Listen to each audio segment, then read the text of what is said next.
One door open. This is shoot hold.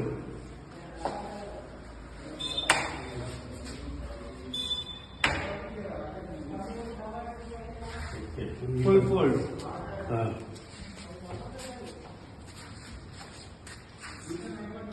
Lock చెప్పి ఇటు నువ్వు బయటకు వెళ్తు ఇది డోర్ పెట్టేటప్పుడు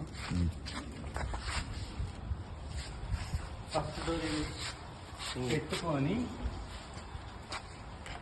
టవర్ బోర్డ్ ఇది చూపించు దగ్గర నువ్వు ఒట్టు ఇది షూట్ బోర్డ్ చూపించా ఆల్రెడీ కిందికి వస్తుంది. మళ్ళీ ఇది అడ్వర్టైజ్మెంట్ మనకి రావాలి ఇక్కడ 3 లాక్స్